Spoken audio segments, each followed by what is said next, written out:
Les 5 verbes irréguliers indispensables, importants à savoir si tu veux avoir une bonne communication en langue anglaise. Ces verbes-là, j'en suis sûr, la plupart d'entre vous, vous les connaissez, mais croyez-moi, ayant corrigé des centaines et des centaines de francophones, malheureusement, certains d'entre vous, vous faites encore ces erreurs-là. Donc on va les reprendre rapidement ensemble, d'accord? Parce que ce sont les bases de la langue anglaise. Parfait. Mais avant ça, si c'est la première fois que tu te retrouves sur cette vidéo, n'hésite pas à t'abonner à la chaîne et à activer la cloche, d'accord, pour recevoir toutes les notifications et faire un petit like si tu as aimé cette chaîne. Et au fait, j'ai oublié de me présenter, je m'appelle Hamid, je suis formateur et coach en langue anglaise depuis plus de 10 ans maintenant et j'ai créé la chaîne Anglais Révolution, une chaîne dédiée aux francophones comme vous pour vous aider à progresser rapidement, facilement en langue anglaise, loin des méthodes scolaires. On reste vraiment basé sur du concret, sur ce vraiment dont on a besoin, la fameuse loi Pareto, les 20% de langue anglaise qui vont te donner les autres 80%. D'accord? Bien maîtriser les bases, les fondements avant de je veux dire, développer son anglais. Parce que malheureusement, on peut avoir un anglais, on va dire, qui est assez fluide, mais avec beaucoup d'erreurs. Donc, les 5 verbes irréguliers qui sont très, très importants. Donc, le premier qui est le verbe to be, d'accord, le fait d'être. Mais ici, faites attention. Si vous l'utilisez au passé, donc, ça c'est des verbes irréguliers. Les verbes irréguliers, c'est quoi? C'est quand le verbe est utilisé au passé, on ne va pas mettre ce fameux ED. Vous voyez, on a l'habitude de mettre des ED un peu de partout. Non, là, on ne mettra pas un ED, tout simplement on utilisera une forme irrégulière, d'accord? Pourquoi? J'ai pas de réponse, mais je sais pas, peut-être que vous pouvez m'aider, mettez ça dans les commentaires. Donc ici, pour dire j'étais là hier, c'est I was here yesterday. I was here, d'accord? Donc le I, parfait. Le he, le she et le it, on utilise was. I was here. He was there. She was there. It was here. D'accord? Par contre, si vous voulez parler à la forme plurielle, d'accord? We were here. Vous voyez? Regardez bien. We were. Pas were, non. Were. We were here. On était là. You were there. Vous étiez là. Vous étiez là, pardon.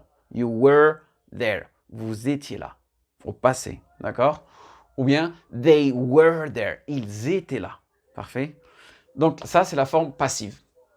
Et attention, une petite différence. J'entends souvent ça là. Où est-ce que tu étais hier? Where were you yesterday? Donc, on va bien faire la différence entre le where qui veut dire où et were qui est le passé simple. D'accord? Where were you there? Where were you there? Étais-tu là hier? Where were you there? Parfait. Ensuite, on va passer au deuxième verbe qui est le verbe have. D'accord? Have, tout simplement la possession. Donc celui-là, il est simple. D'accord? Vous le conjuguez en une seule fois. Had de partout. I had the time. J'avais le temps. J'ai eu le temps. I had it. We had it. You had it. Donc là, c'est assez simple. Donc utilisez bien have, had, d'accord? Donc quand je vous dis le passé simple, après voilà, le passé simple, ça peut être toute forme passive réellement en langue anglaise, d'accord? Il faut bien faire cette distinction-là. Parce que comme vous pouvez savoir, nous en français, on a plusieurs temps. On a l'imparfait, le plus que parfait, le passé simple, alors qu'en langue anglaise, c'est un peu plus simple, d'accord? Il y a beaucoup moins de temps. Make et do. Donc ça aussi, ces deux verbes-là, make et do, ces deux verbes-là, il faut faire attention, d'accord? Parce que nous, en français, pour dire faire, on a un seul verbe, alors qu'en langue anglaise, on a deux formes, d'accord?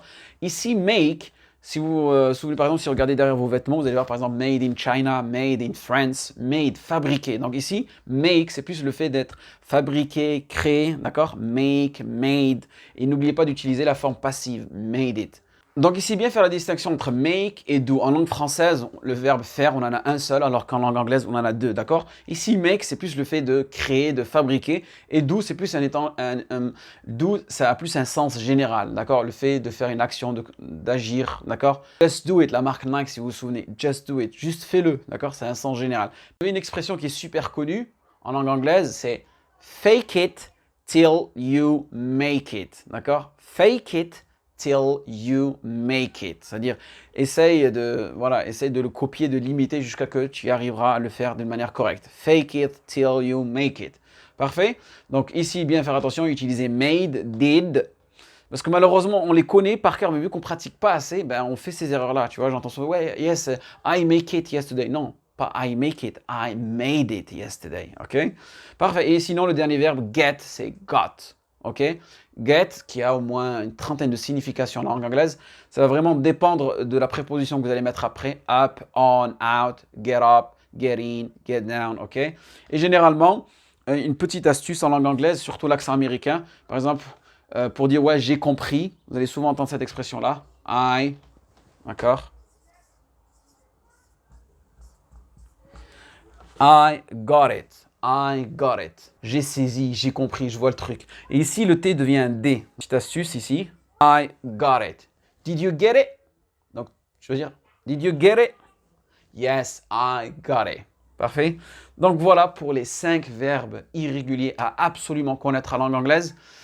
Donc voilà, en espérant que cette vidéo vous a beaucoup aidé, n'hésitez pas à la partager pour aider le maximum de francophones. Si vous n'avez toujours pas téléchargé votre PDF, c'est dans le lien en bas dans la description. Si vous voulez rejoindre la formation Anglais Révolution aussi, le lien c'est juste en dessous. Voilà, et n'hésitez pas à me dire dans les commentaires si vous voulez plus de vidéos ce genre-là, si vous avez d'autres difficultés. Je suis là pour vous aider. Have a good day, stay in touch and thanks for your time. You can never speak a language by just studying it. No matter how much you study, don't learn a language, live a language. Make language learning part of your life.